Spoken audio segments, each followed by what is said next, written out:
going to be long today, but I just want to finish this service just encouraging you really. As you know, we've been looking at faith, and a few weeks ago I mentioned about the persistent widow in Luke 18 verses 1 to 8. I'm going to pause there because I forgot to say.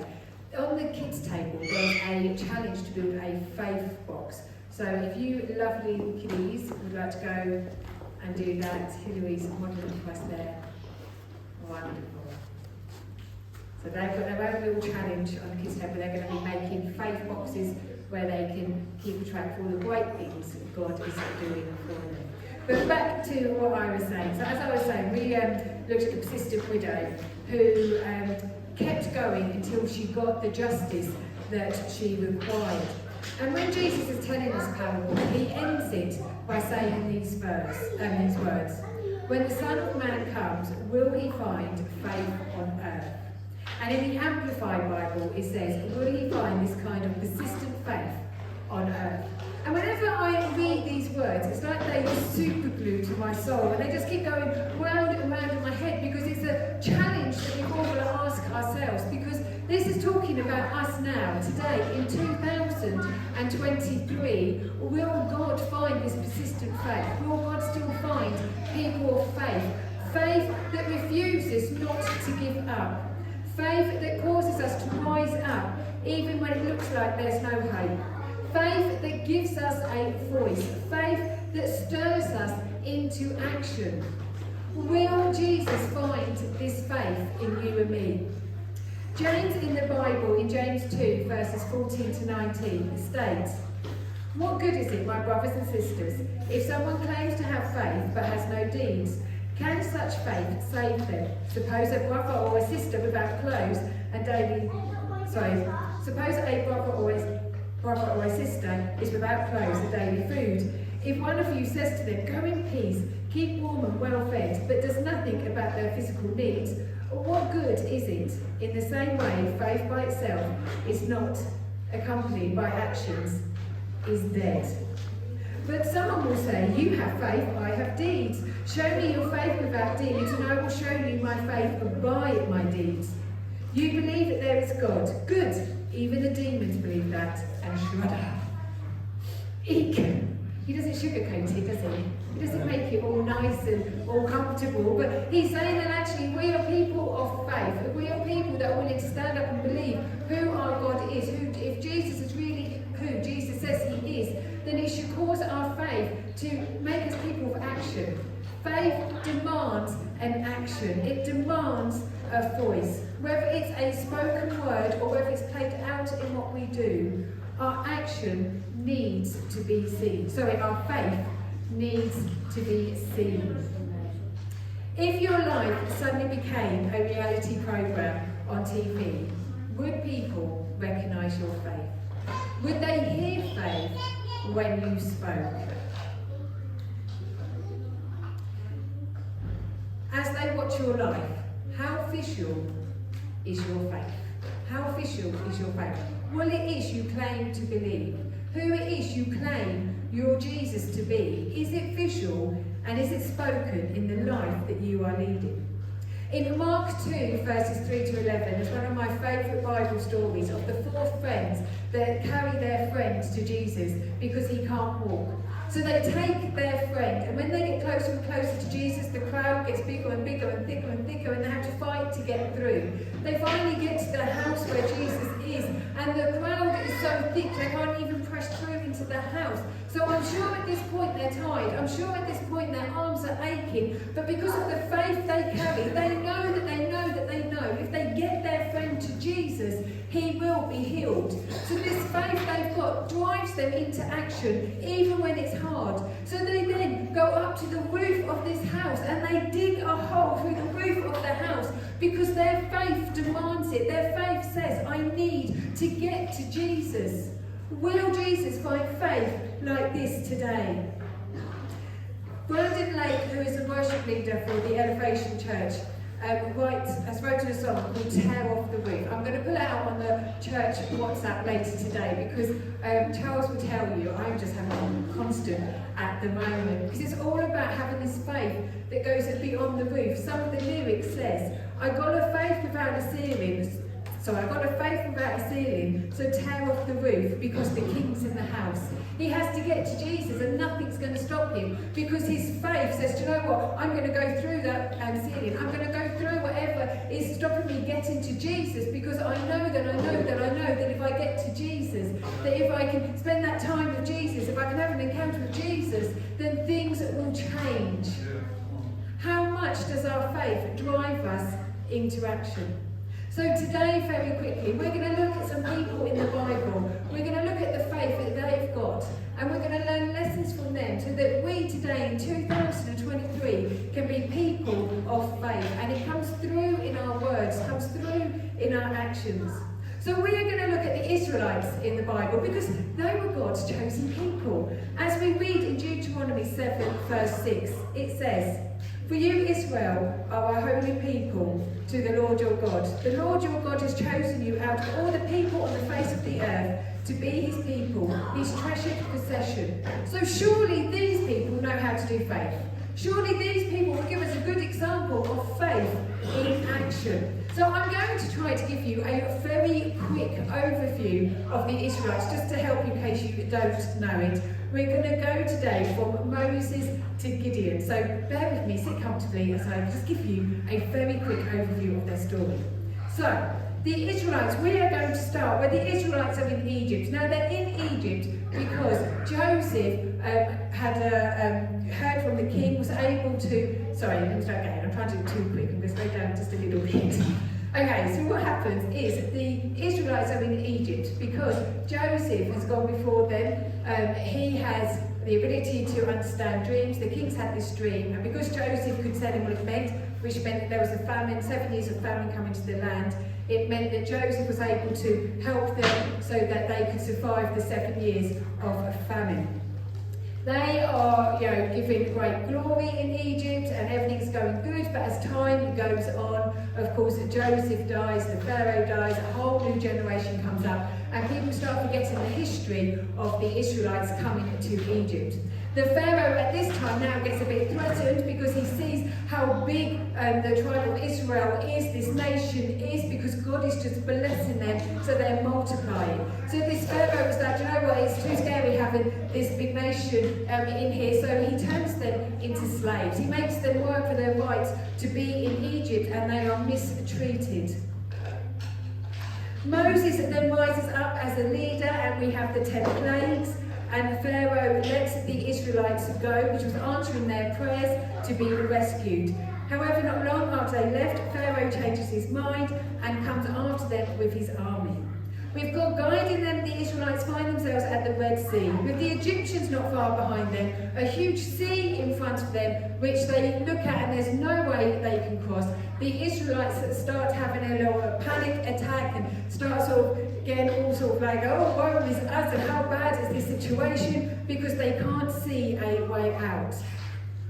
Yet God is with them. God parts the Red Sea. Every single Israelite, the whole nation, walks through, which must have been an incredible experience. It's one of those ones that when I read in the Bible, I'm like, I wish I was there. As they walk through the bottom of the sea bed, and that big sea, I imagine it to be a real Disney thing, as they're walking through, and there's all that big wells swimming next to them. Anyway, I'm supposed to be doing quick, so let's carry on. So they walk through the Red Sea. Then when the Egyptians try, the sea closes up and all the Egyptians drown, and the Israelites get to carry on. The Israelites then find themselves in a desert where God provides for them, sending them down food from heaven and sometimes even water from rocks. Then as they're going, God has promised them land of their own. So Moses sends in 12 spies to go and look at this land that God has promised them. These spies go in, it is amazing, as you can imagine, because God only gives the best. And they're like, wow, they're really blown away by this land. But then they see there's giants also in this land. So they come back to Moses, and 10 of the 12 spies say we can't do it, 2 say we can. Sadly, Moses listens to the 10 spies, who didn't have enough faith to put to have action to say we can do this, they chose to retreat, which caused them to spend another 40 years in the desert, as God said that none of that generation will now make it to the promised land. After 40 years, Joshua becomes the next leader and takes the Israelites into battle, taking down the walls of Jericho and making the way possible for them to get to the promised land. Jumping a little bit further down, Joshua now has died. He got them into the promised land, he now dies. The Israelites, sadly, even though of everything they've seen God do, they are not pleasing God, they are not worshipping God, and due to this, they find themselves at war with the Midianites, the hugest army of the time, who would destroy any crops that grew and take away any livestock they had. Here we discover Gideon, who, after some convincing from God, rose up an army which God reduced to 300 men to take on the army of 135,000 men, and of course they got the victory, and we're going to stop there. So that is just a quick overview of the Israelites, but you can read it in the Bible. There's so much more, so do take time to read it for yourselves. But I just wanted to give you that quick oversight so we can see the journey of faith that this nation went through. And through their journey, we can look at some warnings of what might attack our faith, that might threaten our faith and make our faith small and insignificant, so that we can learn to overcome it and be people of action in our faith. So the first thing is we need faith for the journey. Faith for the journey. Do we have faith for the journey that we are on? The Israelites moaned constantly. They moaned about their gods. They moaned about their leaders. They declared that they were better off in Egypt, time and time again. In Egypt, where they were treated as slaves. In Egypt, where they spent every day praying and crying out to God to save them. Now that they're on this journey to be saved and God's got them out of Egypt, now they're going, oh, wish I was back in Egypt. I wish I was there. Because you see, they knew what Egypt was like. They didn't understand the journey they were on. They didn't have faith for the journey they were on. So it caused them to look inward. It caused them to be people that moaned and complained and had to be dragged every step of the way. This journey was an incredible journey, so much so that, and I love this, that when Joshua comes into power and he knows that they've got to bring down the walls of Jericho in order to get to the promised land, he sends 2 spies in to go and look at Jericho as it was happening, and they are hidden away by Rahab, who lives in the walls of Jericho. Now, these walls of Jericho were built because of the Israelites. Because the people inside Jericho, they saw the Israelites' journey. They saw that they had this God that was part of a sea so that they could walk through. They saw a God that provided food from heaven. They saw the victories that these people were getting as they marched through different lands. And they were like, we cannot go up against them. Because you see, as they were watching, as they were looking in, it stirred them up to go, wow, look at the size of their God. But those living it, those actually on the journey, were blind to what their God was doing.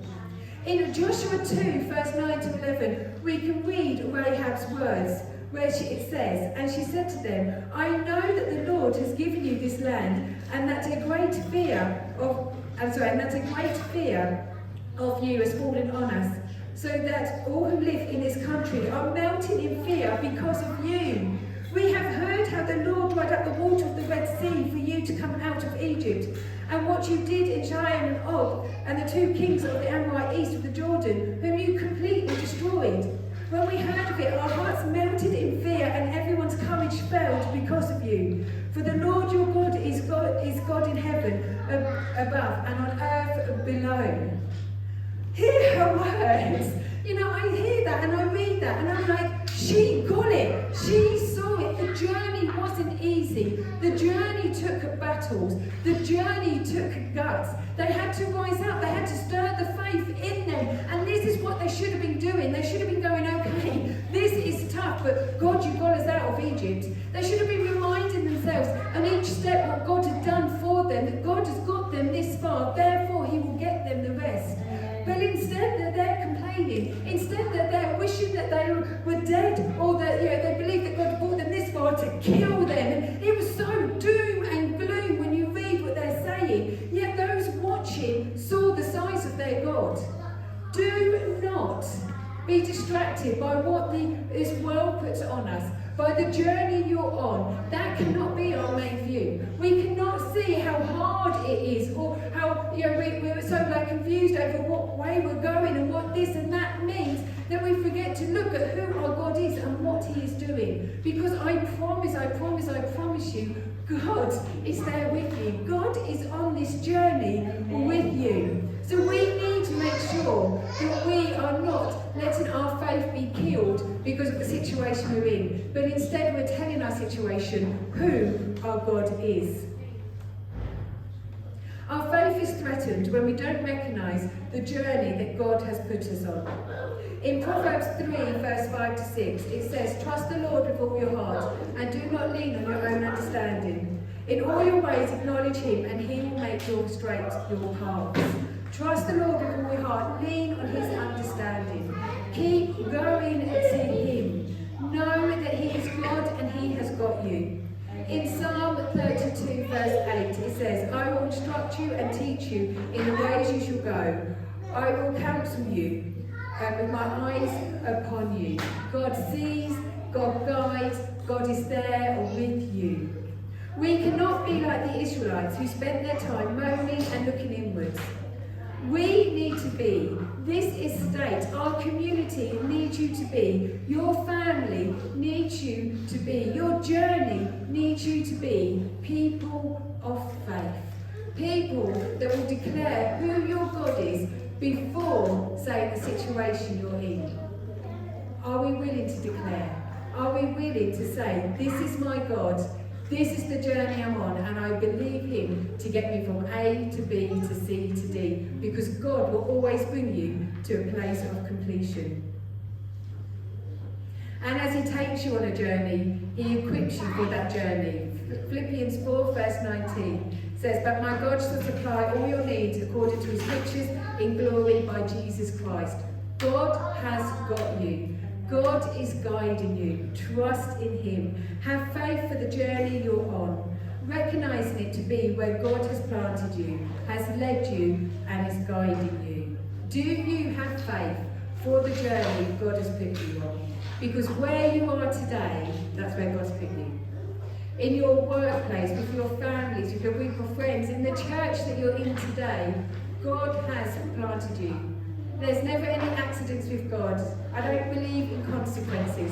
I believe in the plans of God. Therefore, have faith for where God has put you for the journey you're on.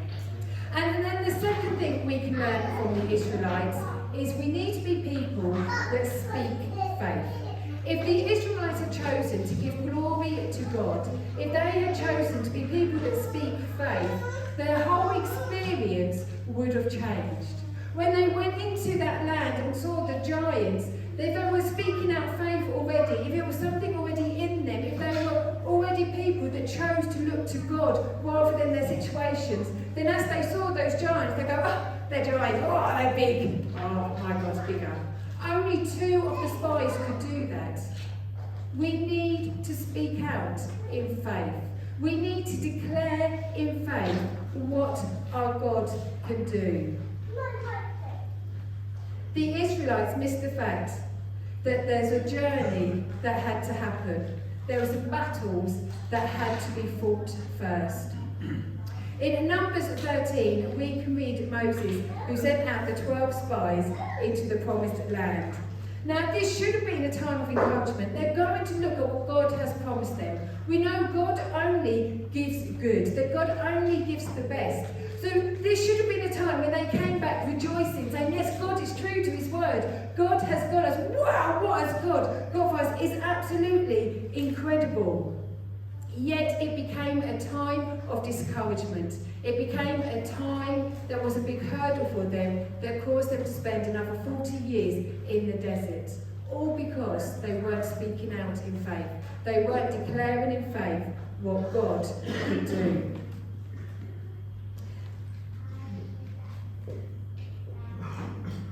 In Numbers 14, verse 1 to 4, we can read the response of the Israelites when the 12 spies come back. The 10 give this negative report. And in Numbers 14, this is what happened. That night, all the members of the community raised their voices and wept aloud. All the Israelites grumbled against Moses and Aaron, and the whole assembly said to them, "If only we had died in Egypt or in the wilderness. Why is the Lord bringing us to this land only to let us fall by the sword? Our wives and children will be taken as plunder. Wouldn't it be better for us to go back to Egypt?" And they said to each other, "We should choose a leader and go back to Egypt." There's no faith. There's no faith. There's no acknowledging who their God is. Fear has got them. Fear is the one that's telling them they should go back to Egypt. They raised their voices, and it was full of woe and complaining, talking about what they once knew rather than what God is doing. We can kill faith by what comes out of our mouths. In Proverbs 18, verse 21, it says, "Death and life are the power of the tongue." What is it that you are talking? What is it that your voice is saying?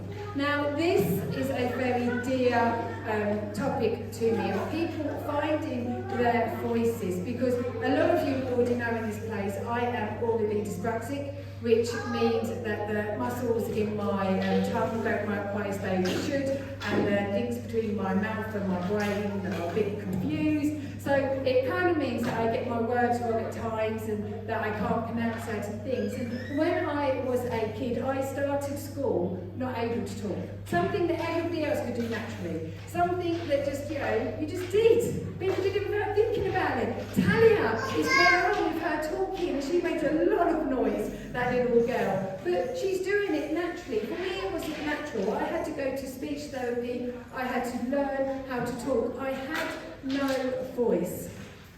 And because of this, I spent many years talking down to myself. Many years telling myself that I was just thick and stupid, everybody else can do it naturally, you can't do it. And I really put myself down, which meant I didn't have any confidence. It meant I didn't have the faith to sort of rise up to talk to anybody about anything, let alone God. I spent a lot of my school years hiding away. Talking to people was a real fear of mine. On a one-to-one, oh my goodness, they're here. How silly and stupid I am if they actually hear me talking. So I tried to avoid it at all costs. Back then, if you told me I was going to become a pastor and preach on a regular basis to a group of people, if you told me that before that my training ground would be going into schools and talking to whole assemblies at a time about what God is doing, I'd have laughed in your face and I would have cried and fell to my knees in fear, going, "Don't make me do it." But you see, there was a journey I had to go on. There was a path that God was putting me on. And I can tell you, I only found that path. I only got through that path because when I didn't have the faith for it, there was other people around me in my church that spoke out in faith, that spoke out, "Becky, we know you can do this. Becky, you need to do it." And then I started taking small steps. I started leading little discussion groups rather than in a whole church. And I started doing it more and more. And I know that this is God's plan for me. And I know it's only through His grace, only through what God has done in me, that I can stand up here today. So it is very dear to me when I see people that don't have a voice, when I see people that are choosing to cower away because they don't know how it will be heard if they start talking about Jesus, or if they start talking about their own journeys. Because we've all got a story. We've all got something that God has done for us that needs to be spoken out in faith, so this world can see what God has done. So for me, it's a very dear point to make sure that people find their voice. Because I've come as somebody that had no voice to somebody that I want to declare with all my heart that I know who Jesus is, that He has saved me, that He is somebody that loves me unconditionally, that because of His grace I can stand in front of you today, and that invite is to everybody. And I can declare that because of what Jesus has done in me.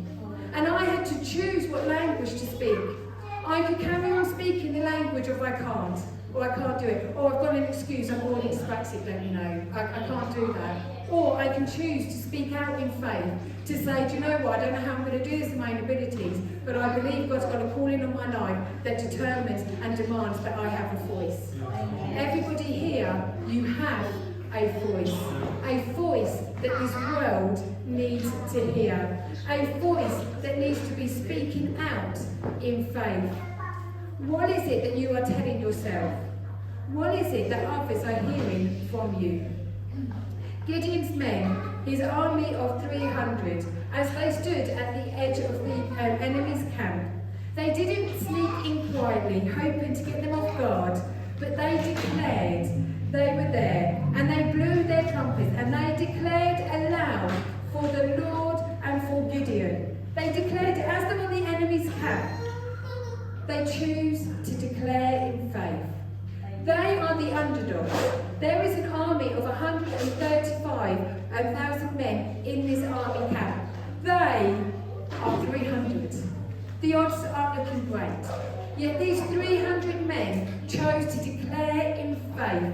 Before they saw the outcome, before they knew the finished article, they declared in faith for God and for Gideon. In other words, I have faith for this journey. I have faith for what God can do, and I'm going forward in this.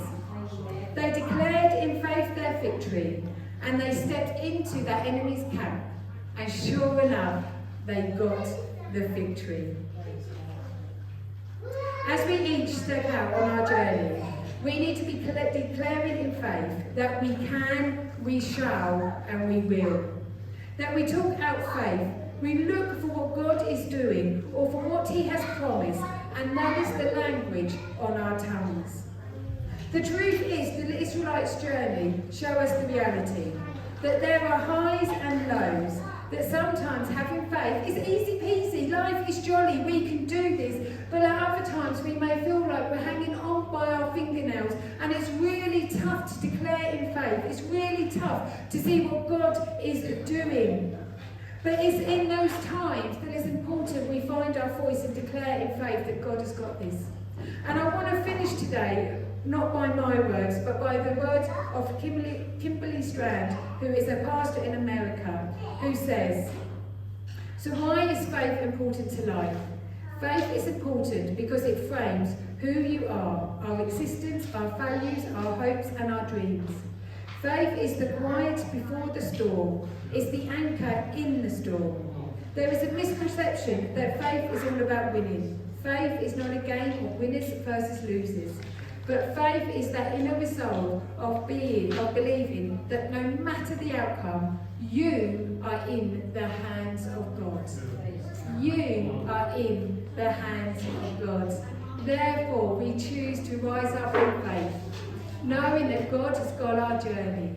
We rise up in language, in voice, declaring that God has got this because we are in His hands.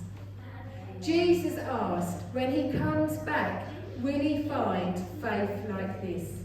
Will He find faith that is persistent? Will He find faith that will not give up?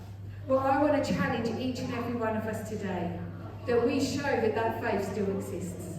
That we declare in faith that our God is bigger than anything that comes our way. That as we find ourselves on a journey, that we keep going forward, knowing and trusting and having the faith that God has got us on this path. So church, will Jesus find faith like this when He comes back? Will He find you, people of faith, having faith for the journey, speaking out in faith, knowing you are in His hands and you can do this? So church, let's rise up in faith. When we don't see an answer, when things might seem hopeless or we're a little bit confused, that we declare, my God has got this, therefore I will, I shall, I can move forward. Let's rise up in faith. Let's keep moving forward in faith because God has got us. Thank you.